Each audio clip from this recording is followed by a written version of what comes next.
When we're talking about two of the best players in the history of the NBA right now, and possibly all time, you have to talk about LeBron James and Stephen Curry.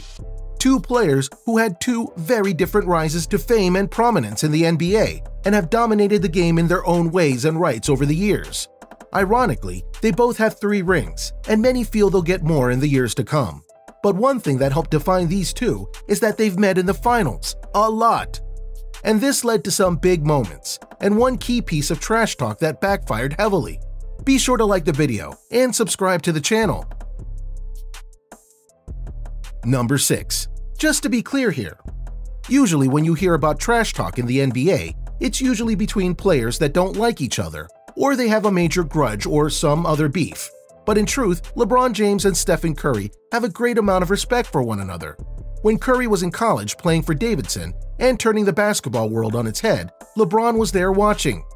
When they were on the court together, they have a bit of a friendly rivalry because they know that they can bring out the best in each other.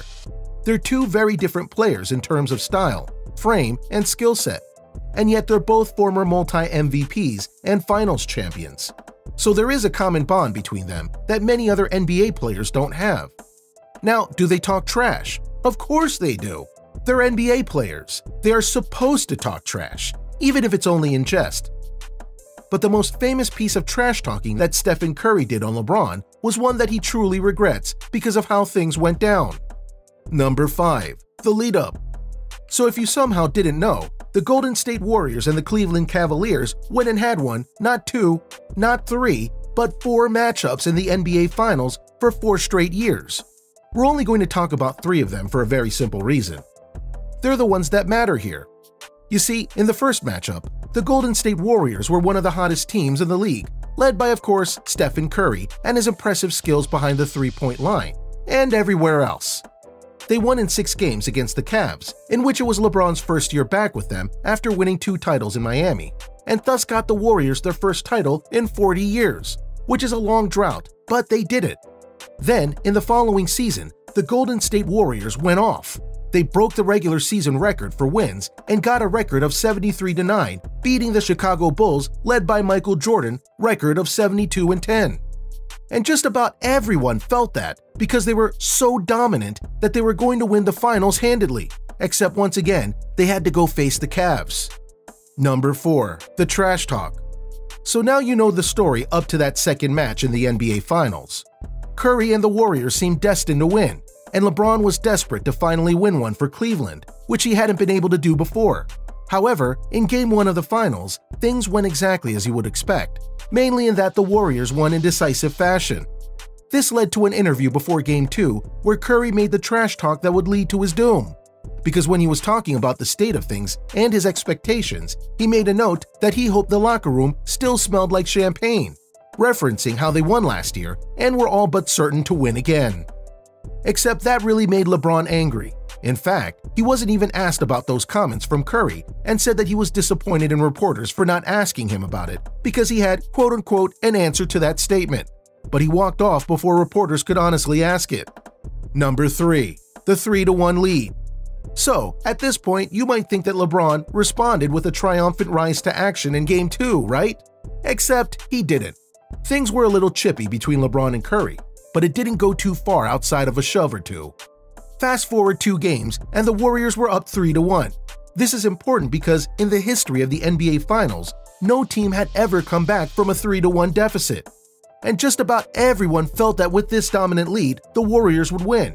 And to this day, many felt they should have. But number 2. The slow walk back. Starting in Game 5, the Cavs took things to another gear. They got more physical, they started throwing their weight around, and as good as the Warriors were, they just couldn't put them away. Now yes, there were some lucky breaks on the Cavs side, including defensive powerhouse Draymond Green, who also had some trash talk during the series, getting a suspension for having too many technicals after a low blow on LeBron.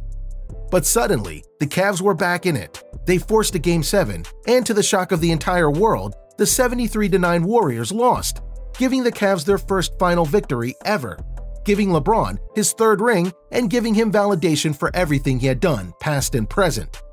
Now, is the trash talk solely responsible for the Warriors losing that series? No. There were a lot of factors, And you never, ever want to give motivation to someone like LeBron James to win and shut people up. He's had to do that much of his career, especially when he went to Miami. So yeah, that backfired on the Warriors in that finals. Number 1. The Revenge Series. So what do you do after you lose a finals in terrible fashion, after one of the most dominant seasons in NBA history, and thus solely what should have been a perfect season? Simple. You go out and recruit one of the best NBA players in the league to ensure that it doesn't happen again. And that's exactly what the Warriors did. They went to Kevin Durant, who had just ended a tough time in OKC, and told him that if he came to their team, they would win multiple titles. While it took some adjusting, as Kevin was a different kind of player than Curry, they did indeed dominate, and they once again went to the NBA Finals, where they once again faced the Cavs. But this time, it wasn't even close. They beat them in 5 games, got their second title in 3 seasons, and gave some vindication to Durant, who was touted as a villain for going to the Warriors. But wait, they weren't done, because the next season, they went right back to the finals, went back up against the Cavs, and they swept them out of the finals as if they weren't even there. The Warriors had a dynasty. Curry had 3 rings like LeBron, and all was right with the world. After that finals, LeBron left for LA, and the Warriors went to yet another finals, only losing because 2 of their best players were injured by the time they got there. But still, their dynasty stands. And while there'll always be trash talk between LeBron and Curry, you know that they'll give their best every time they're on the court with one another. So there you have it, a look at the rivalry between LeBron and Curry and how it affected 4 different NBA Finals series. Can you believe that Curry had trash talk that backfired so badly? Between these two, who gets their 4th ring first? Let us know in the comments below. Be sure to subscribe, and we'll see you next time on the channel.